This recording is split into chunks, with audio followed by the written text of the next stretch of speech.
अरुणाचल प्रदेश की 10 ऐसी खूबसूरत जगह जहां पर आप अपनी छुट्टियां बिताने के लिए जा सकते हैं। सेला दर्रा जो तवांग का प्रवेश द्वार है।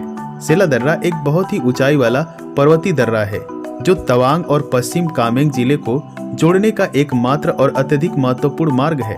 यह दर्रा समुद्र तल से 13,700 फीट की ऊंचाई पर स्थित है। तवांग शहर के केंद्र से लगभग 67 किलोमीटर की दूरी पर है। साल के ज्यादातर यहाँ पर बर्फ जमी रहती है। ये उबड़े खुबड़े इलाके में शायद ही आपको कोई वनस्पति देखने को मिल जाए। यहाँ पर बहुत सारी आसपास झीलें हैं, ज्यादातर समय तक वह जमी रहती हैं। यह पूरी तरीके से कश्मीर की फीलिंग देता है।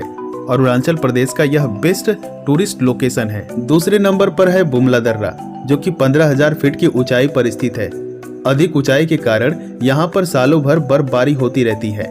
यहाँ पर तिब्बती पठारों की सुंदरता देखने लायक होती है। दर्रे की तरफ जाने वाले मार्ग पर जब यात्री गुजरते हैं तो उनके लिए जब वो प्रकृति के नज़ारे और झीलों के नज़दीक से जब गुजरते हैं तो उनके लिए यह यात्रा यादगार बन जाती है। भारतीय सेना बुमला दर्रा के रख रखाव के लिए काम करती है।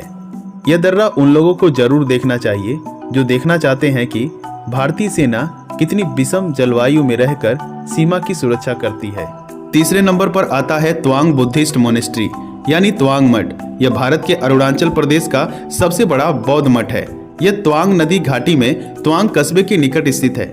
यहाँ पर बड़ी बड़ी बौद्ध जी की मूर्तियां बनाई गई हैं जो कि यहाँ पर लोगों को आकर्षित करती हैं। प्रकृति की सुंदरता को देखकर ऐसा लगता है कि हम प्रकृति के गोद में आ चुके हैं। यहाँ पर 570 से ज्यादा बौद्ध भिक्षु रहते हैं। बौद्ध भिक्षु इसे अपनी धरोहर मानते हैं। चौथे स्थान पर आता है माधुरी लेक। माधुरी लेक सुनकर आपको लगता होगा कि माधुरी नाम कैसे पड़ा। जी हाँ दोस्तों, यहाँ पर कोयला फिल्म की शूटिंग हुई थी शाहरुख खान और माधुरी दीक्षित की, जिसकी वजह से यहाँ के स्थानीय लोगों ने इस लेक का नाम ही माधुरी रख दिया और आज भी इसे माधुरी लेक के नाम से जाना जाता है। पांचवें नंबर पर नूरा नांगा झरना जो कि अपनी खूबसूरती से लोगों को अपनी ओर आकर्षित करता है। 1962 में जब भारत और चीन में युद्ध हुआ था तो यहाँ की स्थानीय मोनोपा लड़की जिसका नाम नूरा था, उसने जसवंत सिंह रावत की मदद की थी और जिसकी वजह से उसके नाम पर इस झरने का नाम पड़ा। छठवें नंबर पर आता है तवांग युद्ध स्मारक। यह एक बौद्ध मठ है। यह उन शहीदों की स्मृति में बनवाया गया था जिन्होंने 1962 के दौरान भारत और चीन की लड़ाई में अपनी जान की आहुति दे दी। लगभग 2,420 लोगों ने अपनी जान को गंवा दिया था इस युद्ध में। इस मठ के चारों तरफ राष्ट्रीय ध्वज, सेना ध्वज और वायुसेना ध्वज और अन्य 27 रेजिमेंट के झंडे को फहराया जाता है। यह स्मारक 2 प्रमुख हॉल में विभाजित है। एक में संग्रहालय है जिसमें शहीदों के सामान रखे हैं और दूसरे का उपयोग एक सभागार के रूप में किया जाता है जहां लाइट और साउंड का एक शो होता है जो आपको युद्ध के दिनों में वापस ले जाता है। दीवार पर कई तस्वीरें हैं जो सैनिकों के बहादुरी के कारनामों को दर्शाती हैं। 7वें नंबर पर आता है जसवंतगढ़। जसवंत सिंह रावत 1962 भारत और चीन की लड़ाई में शहीद हो गए थे।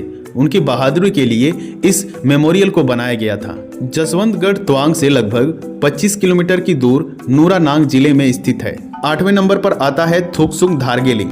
इसका नाम परम पावन दलाई लामा द्वारा दिया गया था। इस नाम का अर्थ होता है कि बुद्ध के भाषण के उत्कर्ष का स्थान, जिसे लोगों को देखने के लिए आना चाहिए। 9वें नंबर पर आता है स्वर्ण पगोड़ा जो कि सोने के आकार का मंदिर जैसा दिखता है। इसे 2010 में बनवाया गया था और इसकी लागत लगभग 3 करोड़ रुपए आई थी और यह देखने में बड़ा ही खूबसूरत है। यहाँ के नज़ारे लोगों को बड़े ही अपनी ओर आकर्षित करते हैं। 10वें नंबर पर आता है सांगटी घाटी। सांगटी घाटी सांगटी नदी के साथ साथ बहती है और ये अपने मौसम की विशेषता और अपनी सुंदरता के लिए जानी जाती है।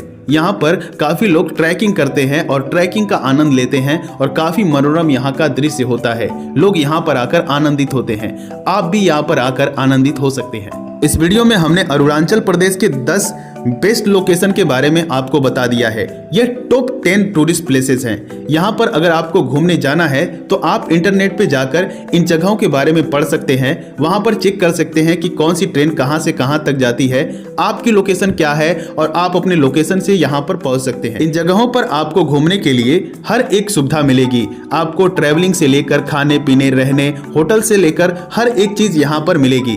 आप अगर घूमना चाहते हैं तो यहाँ पर घूमने के लिए जा सकते हैं। यह जानकारी आपको कैसी लगी कमेंट बॉक्स में जरूर बताइएगा।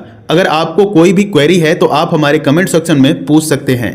मिलते हैं अगली वीडियो में कुछ नया लेकर, तब तक के लिए जय हिंद जय Bharat. Presented by YouTube channel Santosh backpacker. Now subscribe.